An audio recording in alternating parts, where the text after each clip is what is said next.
Zacks, some of the Rumbles coming in.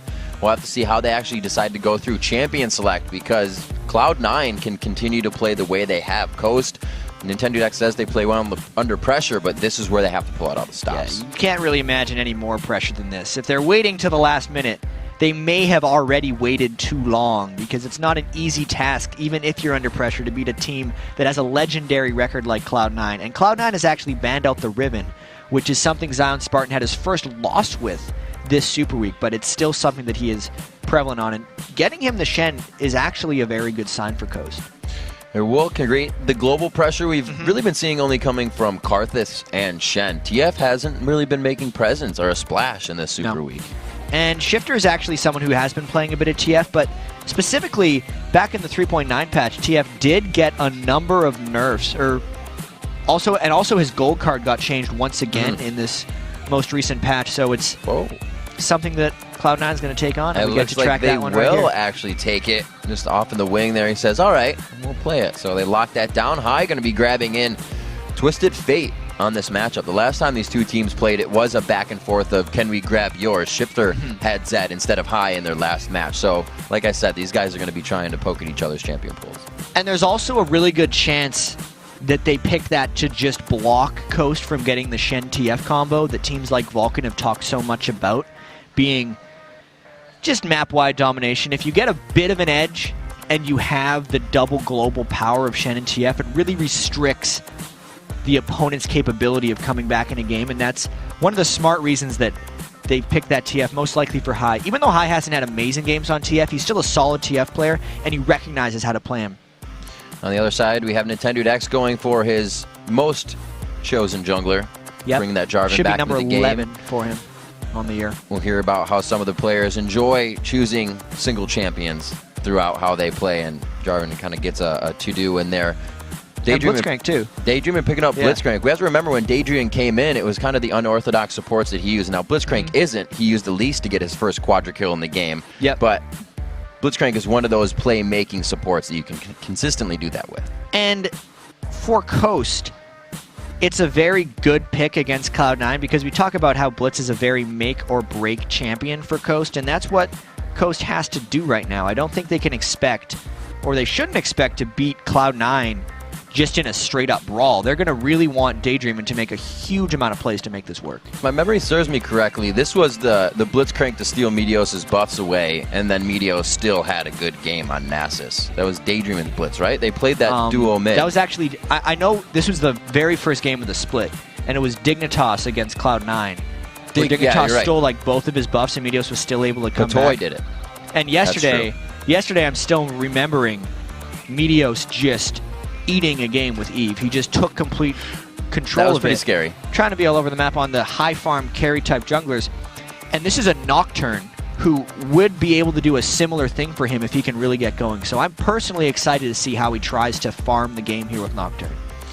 So we actually see Kennen being picked up quite a bit coming into this week. It was played the last time Cloud9 put their composition together versus Coast, and it seems like they like that overall pick. With the Rumble being out, Balls has had to switch things up. We've heard about his hot and cold with Shen.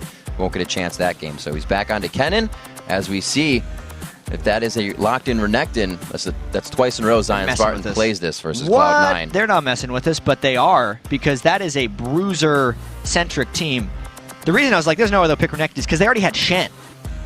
Jarvan so this middle? is either a... No, it's got to be a mid-lane Shen or a mid-lane Renekton. One of the two. All right, I like it already. Or, no. Now it makes sense. Okay. It's foolish of me. Take your time. Blitzcrank, Caitlyn middle. Because they talk about how you need that for extra buff control, and back when Daydreamin first started playing Blitzcrank, he said that's the way you run him. You have to run him there because you want to steal the other team's red and blue buffs. And then they just pick two top laners because they're going to be doing side lanes anyway. And then they just hope to bring so much tankiness to a team fight that they can overwhelm Cloud9. I'd be surprised if Elimination clicked off anything but the almighty disengaged support of Zyra considering right now. Coast is just a bunch of melees. Considering this team is melee and is going to be up in your face instantly. Each one of them coming in with their own gap closer. And if the gap's not closed, then not Shifter, but Daydreaming's going to bring you right into the fight. Oh, yeah. And Lemon Nation also has his trademark heal summoner spell because he knows how clumped these fights are going to be, and there's not a huge amount of burst damage on Team Coast since they are all on those fighter tank-type champions. Heal, Lemon Nation has said many times, is one of the best late-game summoner spells, and this could maybe secure something for Cloud9 if it ends up getting to that point. This will be a very interesting game. It is going to be a very interesting game, and the fact that since we're seeing so many champions that are going to require gold, how do you facilitate that in a game where, Kobe said yesterday, when you get that sort of MMO composition of that healer mage, the damage dealer, the tank, it works out better overall because you're not putting your eggs in one basket. Yeah, I'm still very curious about how Coast is going to be able to farm this. I want to see Shifter's Renekton specifically and what Cloud9 tries to do against it, whether Cloud9 is just going to try and match and put their AD carry support in mid and then really put High's Twisted Fate at a disadvantage because he's going to have to go into a side lane. Or if Cloud9's just going to play with the mismatched lanes and rely on Meteos to equalize. Well, they have an absolutely amazing composition to stop anybody from getting to the back line of Twitch. The Stranglethorns to pop up. You also have balls to just throw Slicing Maelstrom in that fight. So all those melees are going to be sitting in spray and pray for the entire time. But if these lanes get bruisered down as we think they were, I don't think Cloud9 is going to get to that fight phase. And that's where people say Cloud9 is vulnerable, is the early game. Yeah, and I don't know about that. I don't know if Cloud9's vulnerable in the early game. I don't know. Skara said it in their interview the other day. But Vulcan finds all of their wins off of Cloud9 in the early game. And we can think about it, though. Cloud9 has lost 3 games all year. 2 of those games, they gave up 2 kills at level 1. And the other game, they fell far behind Vulcan, but then still almost came back. So that's not, to me, that's not so much early game. Right. Even though, to me, level 1 is before the early game. Because that's before the laning phase even starts. If someone could take advantage of Cloud9 at level 1, yes. And that could be what Coast tries to do here with the Blitzcrank.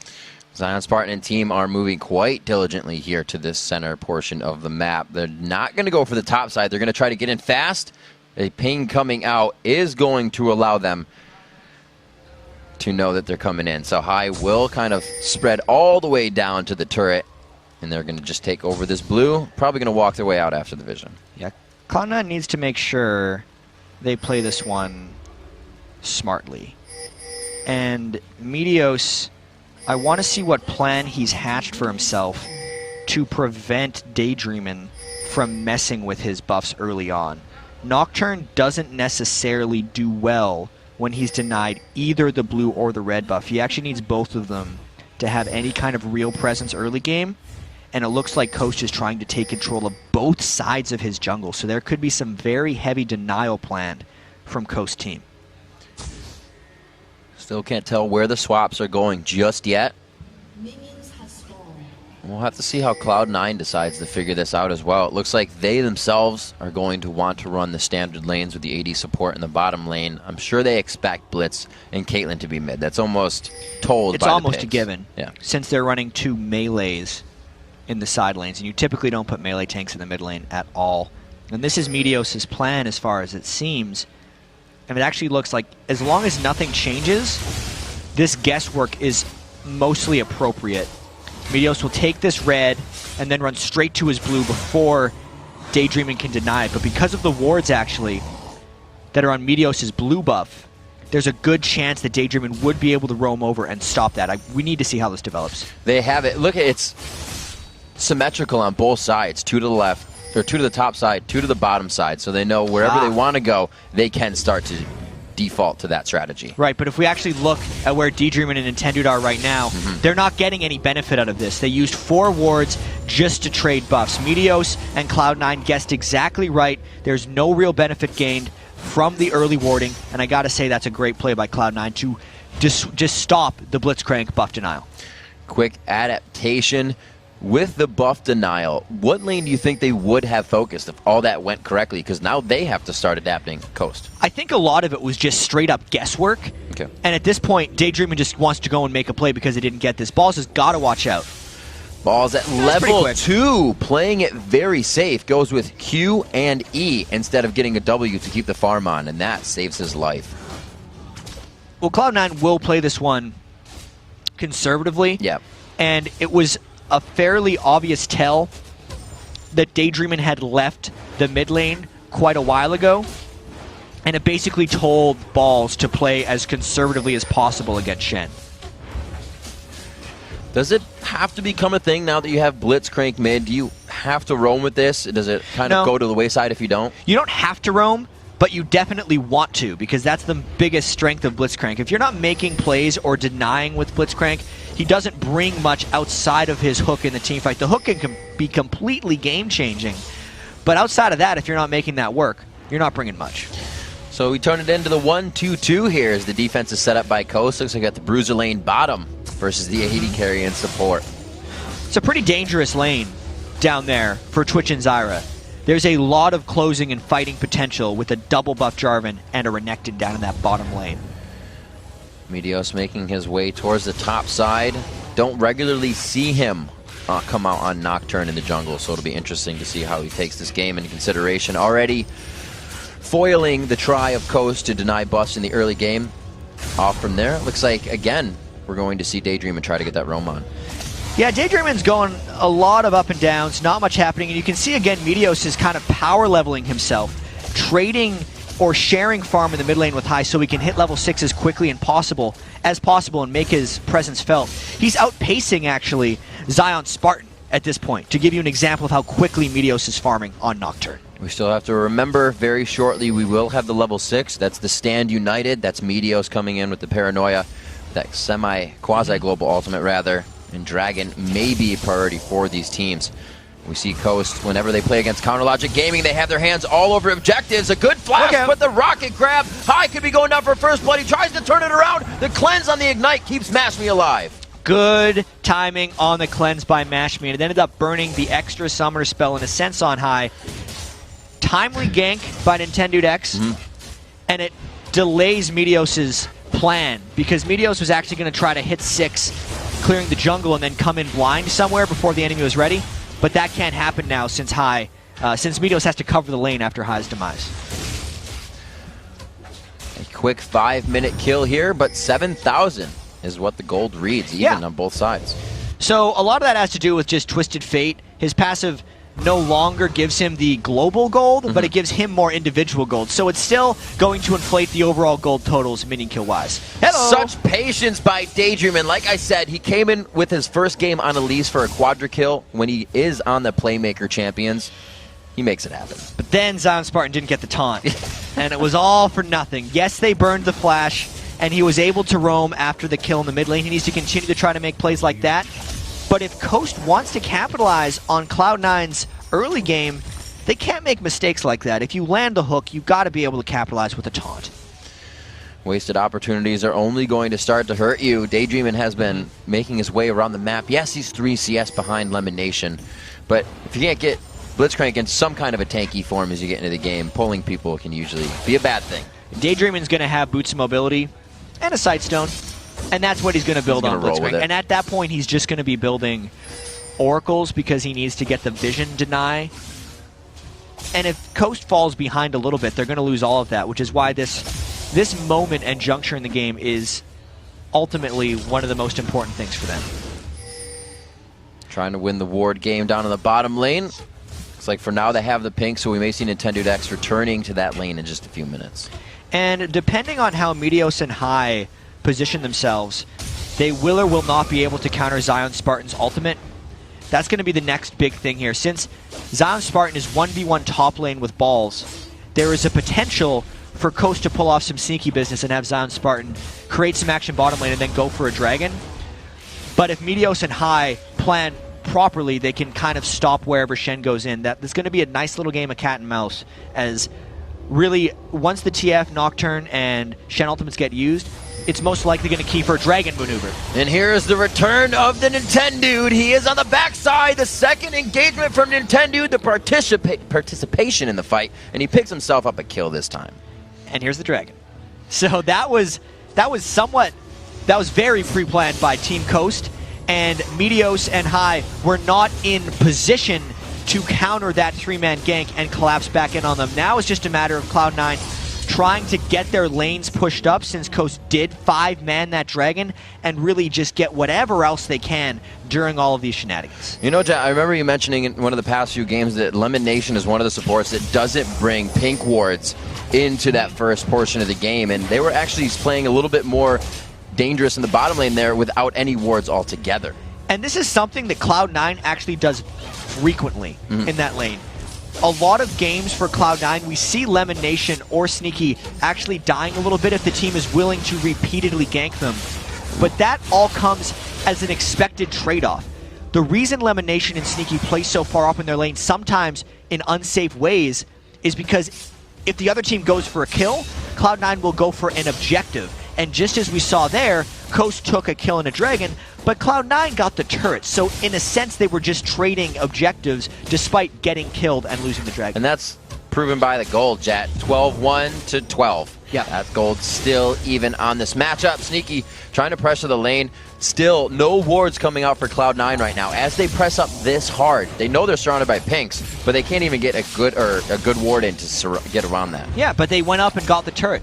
So unless Coast was willing to stay down there again, gank again with Jarvan, and allow Meteos to continue farming, that wasn't going to happen. Essentially, if Coast wanted to defend that bottom turret, they would lose all of their presence in the mid lane, which they're trying to create right now as they're trying to finish off High's turret.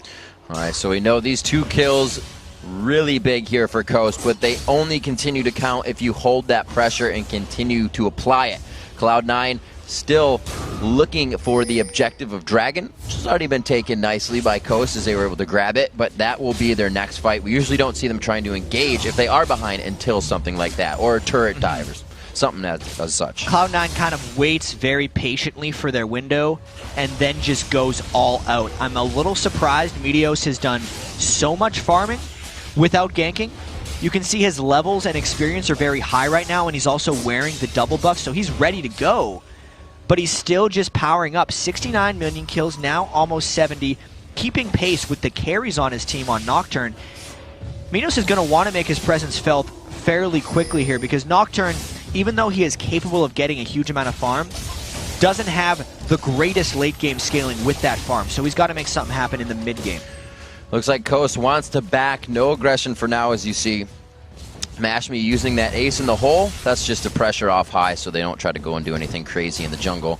They will return to lane as we check out a few other things. Meteos is a full level, like you said, he's been farming over Nintendo X right now. He's hitting 9, Nintendo just hit 8. These guys should be engaging soon. Meteos is actually the highest level in the game. Yeah. He's in like what we would call power farm mode right now. He's using his Duskbringer and he was using his blue buff to just move around the jungle faster and farm as much as possible. He's going to go convert 1,400 gold in his base right now into that aggressive Lizard Elder item, not the tank Golem Spirit that we've seen so many other junglers like Big Fat LP go for. So he's going to want to fight soon, maybe in this mid lane. TF and Nocturne might approach as Coast tries to take down this turret in a 3v3. Now, everything is always definitive when you have this outer ring of turrets to take down. Coast getting a little bit of pressure on that. A gold card. Oh no, they get onto High. It should be some good damage, but probably not everything they need. Nintendo also should be able to walk out here. That turret, though, 1 shot away. Oh, and Sneaky gives a little love tap to Shifters Renekton in a 1v1. That mid lane fight may have happened if I did not get hooked in, but that's just not a way Cloud9 wanted to start the fight. They're still looking to make something happen because they know that they're kind of winning the other 2 side lane 1v1s, so they want to at least stall out in the mid lane. Losing the turret is actually not a great outcome for Cloud9. And still evens up the gold once again. It's just creeping in favor of Cloud9, and then they just got some investment plan going on. Yeah, it definitely appears like Cloud9 is slow playing this one a little bit, which is somewhat unlike them, but I do feel like they're just waiting to pounce. Probably at the next dragon is where they're going to want to make their move. Kennen in mid-game dragon fights, once he's got that magic pen and the bit of items, can be brutal, since the tanks of Coast haven't actually fully tanked up yet, so they don't have that mid-game edge that they would normally have. You can see the kind of pressure that Twisted Fate creating here. There are no turrets for Caitlyn really to be farming in, so the long range taking the shortest of the lanes to be the last one farming in, leaving the melees to take the outside push. Seems to be working for him so far. But like I said, once that mid turret's up, you know what you're doing. After it's down, it kind of gets a little slower. And I wonder how Cloud9's going to deal with this. Specifically when Twisted Fate loses his mid lane, it heavily restricts where he's able to go. Ideally, Twisted Fate wants to kill the enemy mid turret, shove the lane as much as possible, and then kind of walk into each side of the mid lane river to threaten the side lanes. But Hai is actually just trapped in the bottom lane now because he's already been pushed out of mid and he's holding against another 3-man push.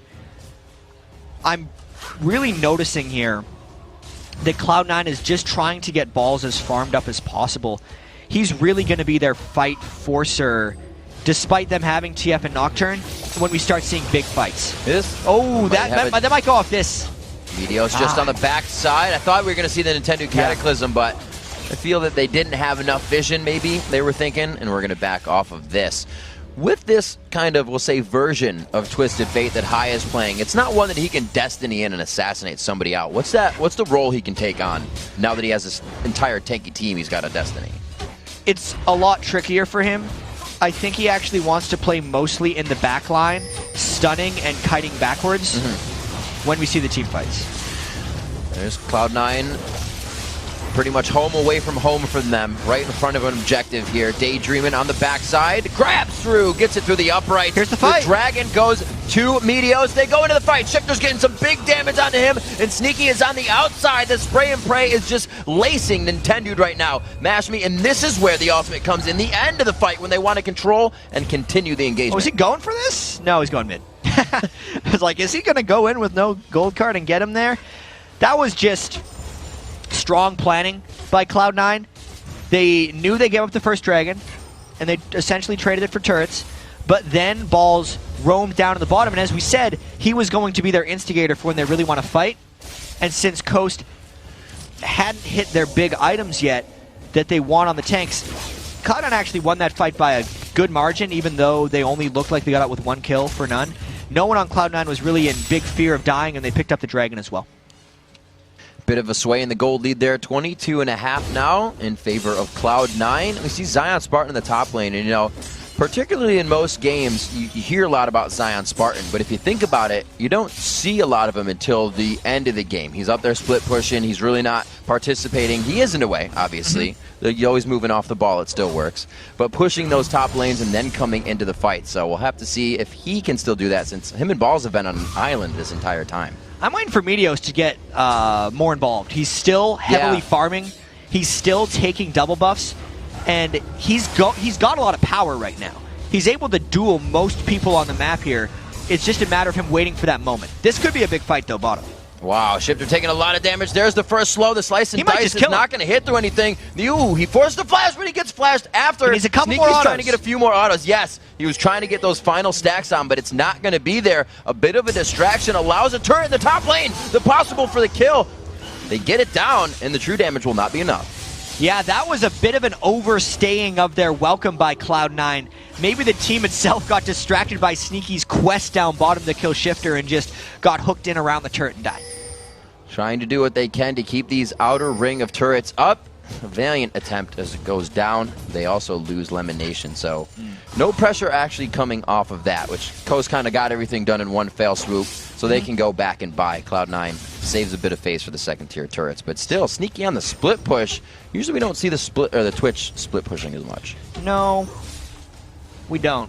This is a very strange game for Cloud9.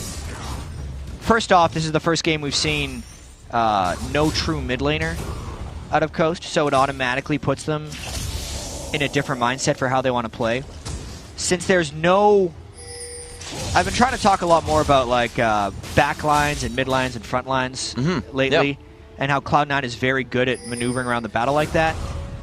This Coast team is basically all front line and then a Caitlyn, which changes the Cloud9 mindset greatly. Oh, that'll change your mindset greatly as well. Nightmares in your head, the transfer of the buff. Good guy Meteos just takes it. Nintendo having a little bit of a tussle here, not liking plans whatsoever, however. Balls, Zion Spartan in the top lane, that Sunfire Cape gives him a bit of an edge. Balls doesn't like it. That was Meteos starting to get involved. Yeah. Level 12. You saw the Twitch plus Meteos burst that came down, and that was with High not even participating. That's going to be their answer to stopping Coast split pusher farm very shortly. And it looks like High, telling us how he's going to play the game. The Zanya's on the first build, so he will be throwing himself into the fight sometimes if he feels necessary, trying to engage. And we see Tiamats on both sides of the inventory. Yes. So this is Meteos' full aggressive Nocturne. I really wish I remember the name of the player right now in solo queue, but there is a Nocturne player in very high elo who builds Lizard Elder and then Ravenous Hydra on Nocturne and just tries to fight people for the entire game, like Glass Cannon Nocturne. Meteos may have taken some inspiration from that, and he's just going for it. It's a pretty effective build for melees. I honestly feel like Ravenous Hydra is a better AD item for melees than Bloodthirster because you don't have to stack it and you get that nice active spell. Ooh, that was a close one. Almost put it around that first melee minion, but it's not going to be the case. There are a lot of people that are about to party in the bottom lane, though. Yeah, this could be a big party. It's going to be all about whether Shifter can make it down in time. Other than Cloud9 playing this one defensive, because they know that Zion Spartan can always join a party since his ultimate's up, and there's no way Cloud9's going to opt in to a 4v5. After walking through a Vision Ward. No, not going to do it. To get back to the team fight play, though, I do believe potentially High and Meteos might just want to dive straight onto Don't Mash Me since he doesn't have stuff there. He's just an AD carry by himself, kind of awkwardly on a team with a bunch of tanks. But the rest of the team, and maybe why Sneaky's getting more farm, is because he needs to sit in the back line all alone and try to take people out. Ooh, they walked out on that one. We get a teleport in for a bit of safety. We got a few ults burned on that one. Sneaky's down, Destiny down, as well as Lemonation, and everything is up for Coast. So I'd say that was a pretty good play there. It's going to be very convenient for Cloud9 in team fights if they can just layer the Zyra ultimate with the Kennen ultimate to keep Sneaky alive and spray and praying. The teamfight phase looks actually very good for Cloud9. Oh, Daydream again hit up very, very early on that one. He definitely got hit with a grasping root to start it off. Lemonation waiting for the cooldowns, putting himself towards the front though. They're trying to get good peel down here for High, as well as Sneaky comes into the fight. Shifter tries to get the focus down onto him, but there is just too much focus. Lemonation staying alive with some photosynthesis. Speaking of good team fighting for Cloud9, they wrecked them there, and the damage from Meteos coming out with, by the way, thanks very much to Twitter and our producers for telling us Ninja Ken is the Nocturne player who runs the Ravenous Hydra. Big time damage Nocturne right there. Coming out huge. Nocturne just with the AoE damage. We'll see how much it hurts and how the top lane actually went down as Daydream died on the bottom. Yeah, it didn't even look like much. Like, how did Balls actually... He got this turned around on him because he interrupted him while he was low, and Zion Spartan just killed him. So overall, it allowed Cloud9 to win the 4v4, but he sacrificed himself. He's a team player. Oh, twice. No, he's not going to go for it twice. He knows Lemonation is just on the tail of High there. Double boss as well approaching him, so it will be a tough escape. 21-20 into the game, 5-4. The gold lead slowly increasing. It went from 2 to 4K now of a deficit for Coast. And 3-2 in turrets means those outer ring of turrets has been pressured down, and Cloud9 is going to be looking to engage these fights and get a little bit more. They may just be trying to create a bunch of containment in Coast jungle right here, I think is the right word for it, because Meteos' ultimate's almost up. High will be able to teleport in, and they've shown that they can kind of dominate in some team fights here. Since Meteos has the benefit of just killing a squishy, as long as he can actually dive through the front line of Coast. It's allowing him to build Glass Cannon Nocturne without getting punished, since there's not actually a bunch of people that will kill him as long as he's smart with the way he goes in. This is another fun carry jungler game for Meteos. And if we kind of, we're 22 minutes in, but we can start to look at what happens, because these teams are obviously going to start playing for a turtle if the second tier turret goes down. If they get the beef that they want onto Coast, will they just start to be able to walk over Cloud9? Maybe, but probably not, only because of how well Cloud9 finished their pick phase. When Lemonation picked Zyra, on top of already having Kennen, plus just having Twitch to AoE down, it's so difficult for their 3 tanks to dive in, Shen, Jarvan, and Renekton, and not just get caught up in all of Zyra's roots and obliterated by Twitch's spray and pray. Oh, obliterated just like this, possibly, but it's going to be a 2v1 as he calls for some help. Shifter gets himself away, a few ultimates used for a few ultimates. Trying to be sneaky running into that push with Shifter, and it worked out because it burned everything for just the Nocturne out. Now they're able to create some turret pressure. Again, you see Mashme, his style of Caitlyn play is pretty much use that ultimate when it's up, get the pressure damage out, knowing that Elimination's going to be towards the front side of that fight. The more the damage on him, the less he can disengage quickly. Zion Spartan balls again on this island in the top lane. These guys are on vacation right now. Yeah, and that vacation is going in the favor of Zion Spartan. That's probably the only positive thing the Coast has going for them this game is how Zion Spartan is winning that split push battle with balls. It's now a matter of the rest of Coast not losing these 4v4 scenarios that actually, if we remember, happened right here when they got obliterated in the team fight. No Nocturne ult up this time, but if Elimination lands something, I wouldn't be surprised to see Cloud9 just go in head first. Daydreaming, pulling the balk out. It definitely gets high to walk around the corner, so they see their 4 strong in the bottom lane. Zion Spartan expecting a rendezvous with Kennen in the top lane in just a few seconds as the bottom lane now being taken out. Coast is going to focus on the turret, but Nintendo tries to focus on getting a kill here. Decides to go back in the end. You got a little scared. You did get scared. They got the turret. I thought they had total no problem, position. Nintendo. Nothing was there. Don't worry about it. There's no nightmares coming. You got another about 30 seconds on those. It's weird seeing Cloud9 react to things so quickly. Usually they're the one at least pushing a turret when they're losing a turret. They're having to defend a lot of things right now. But who knows? That could change in the next few seconds. That's Cloud9's play. They need Meteos to be able to go in, is what they need. They can't necessarily get a clean initiation without him. And I think that's why they had to concede that turret. That's tough. I'm just thinking, I'm like, all right, Meteos, I am going to Nocturne ult in to a Renekton, a Jarvan, a Shen. Like, yeah, he's going to go to the Caitlyn, and he's then going to force everyone else to go back. And if they clump like that, it would allow Sneaky and Elimination to land all of their AoEs on top of them. It's all about forcing Coast into a ball so that the AoE can happen.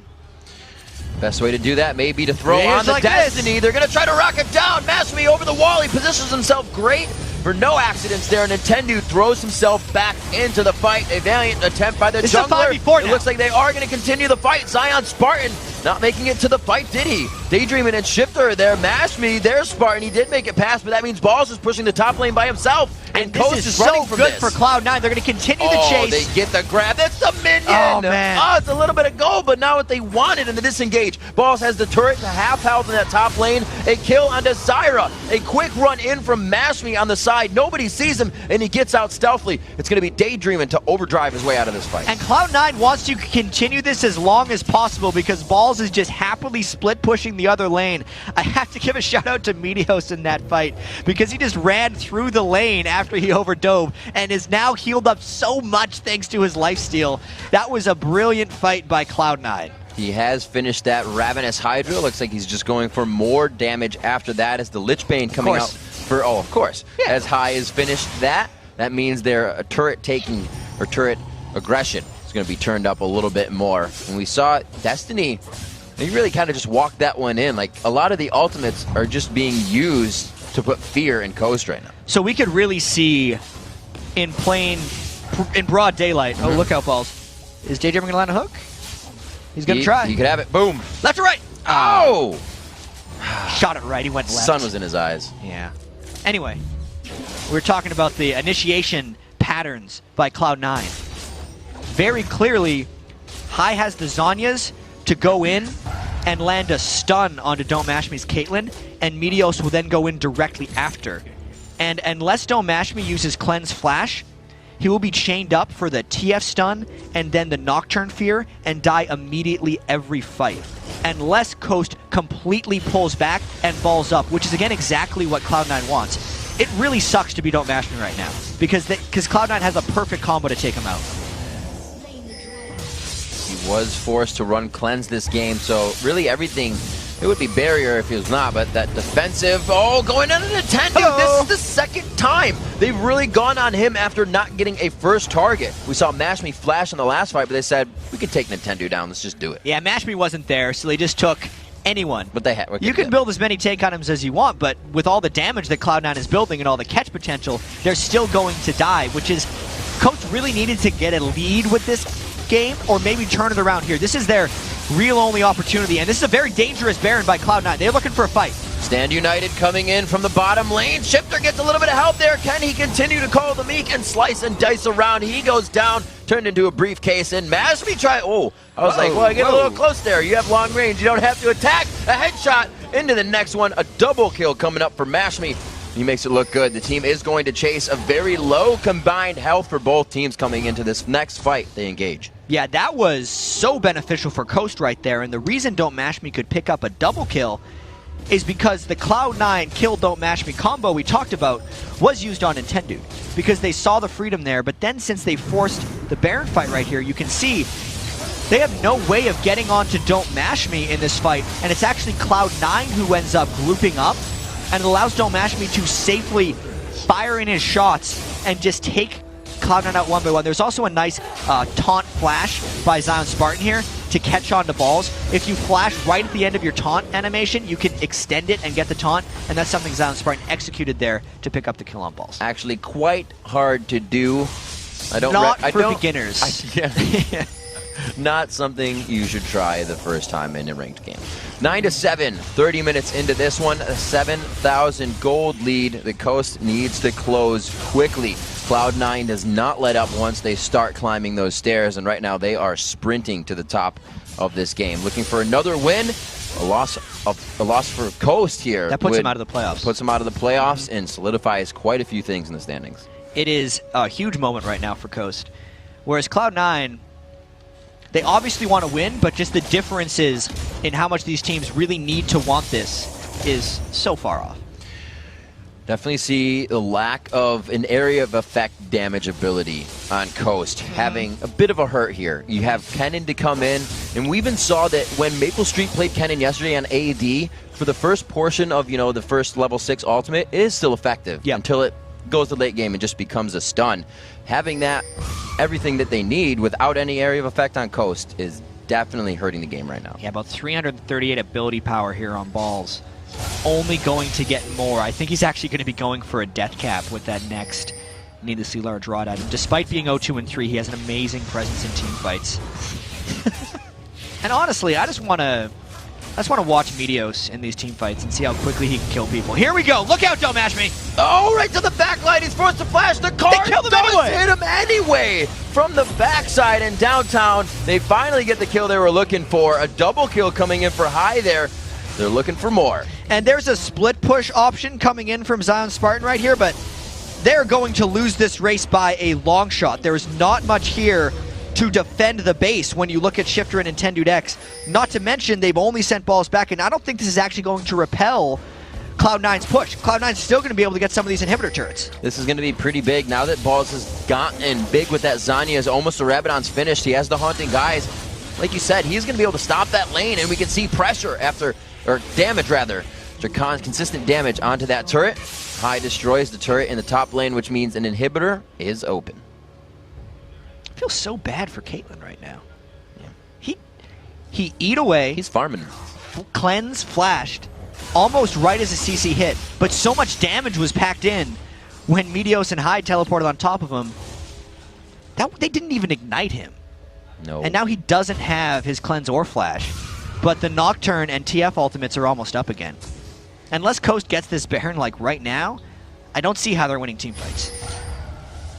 It's hard for Mashmi when you're against multiple front-end bursts of damage that can be followed up by more bursts of damage. And it's also because, like, if Coast had an Orianna or something, or a typical mid-lane caster, even an Ahri, they could shut down some of that. Because if you're diving straight on, like, just watch how fast he dies here.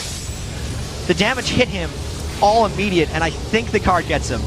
Yeah, he's not. No! Okay. Right at the last second. Sharp cards. Yeah. He is a card master. Yeah. Double Lift would be proud. 32 and a half minutes. We're over actually the Cloud9 average went up a little bit, so we're probably still approaching that. 53,000 gold to 44,000 here. 7-4 in turrets. Cloud9 faltered a little bit in the beginning, allowing Coast to get a few kills, but they have found their bearings now and are cleanly pushing down every single lane. Now looking at only inhibitor turrets. Coast coming in with a huge AD composition to start this match off. The AP coming from Daydreaming on Blitzcrank, and it so far hasn't worked out as well as they hoped. Yeah, as soon as if Don't Match Me thinks about coming up, you can see where he's standing right now. Like, he wants to be able to run back into his Nexus turrets. Even that small amount of poke that just landed on him from a TF card could just mean death for him. This is hyper dangerous. Ooh. Coast really wants to land a hook, so Cloud9 doesn't have control over this initiation. High just flashed. They're trying to go in. Nintendo X is separated from the Strangle Thorns. Ball throws down. The Zanya's double kill coming in. The third and the fourth kill coming in. And we're going to see the ace finalized in the matchup. They are going to go for the Nexus. Well, that does it. There's your glass cannon how-to by Meteos and High. That's how you want to Nocturne now. I want to go and play that right now. Congratulations here to Cloud9. Another win. And this does mean Coast is eliminated from the playoffs. Well, Jet, you have a chance after we cast a few more games today because it is the final day of Super.